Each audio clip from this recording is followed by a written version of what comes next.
Hi friends, in a minute you're going to hear the gospel lesson and then a wonderful sermon by Bishop Alan Gates.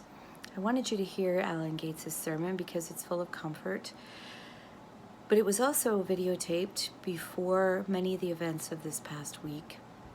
So I think we also need to hear another lesson.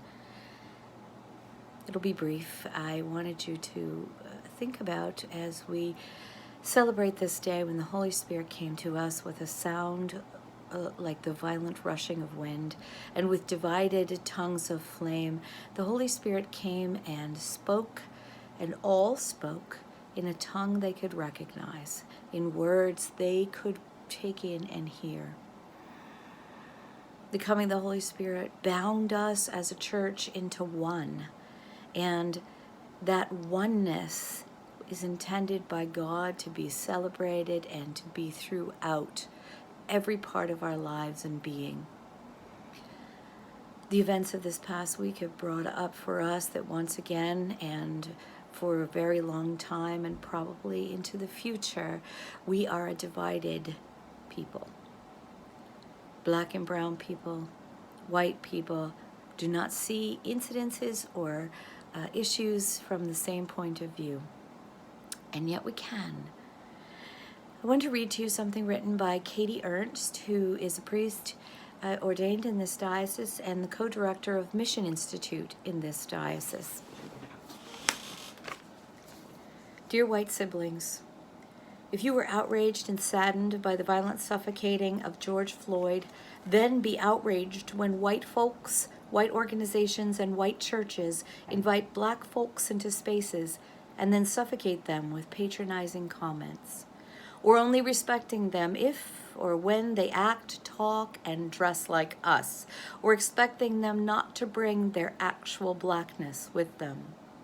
If you are outraged and saddened by the horrific killing of Ahmaud Arbery, then please, for the love of God, be outraged and saddened when you are in a room and there are only white folks around you. If you are outraged and saddened by the hunting down of Sean Reed, then be outraged and saddened when defensiveness makes a home in you, if your behavior is called out as racist. If you are outraged and saddened by the choking out of Eric Garner, then be outraged and saddened when you are asked not to utter a word about politics.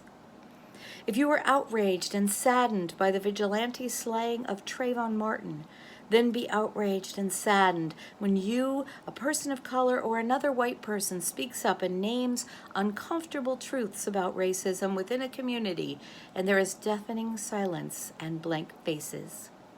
If you are outraged and saddened by the execution of Tamir Rice, a 12-year-old playing in a park, then be outraged and saddened when you have failed to teach your children about what it means to be white and how to be anti-racist.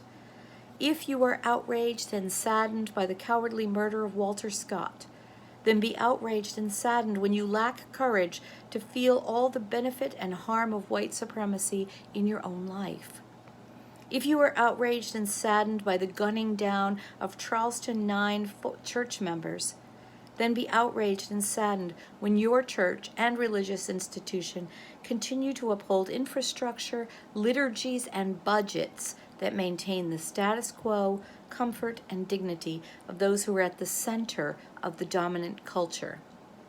As white folks, we need to see the connection between the insidious way white supremacy makes a dwelling place in every aspect of our lives, not just when it steps out into the light through horrific acts of violence. What I am trying to say is that you and I are complicit in all of this, and here's the kicker. Not only do we wildly benefit from it, we are also hoodwinked into not seeing or feeling or believing or knowing the harm it is doing to us as well.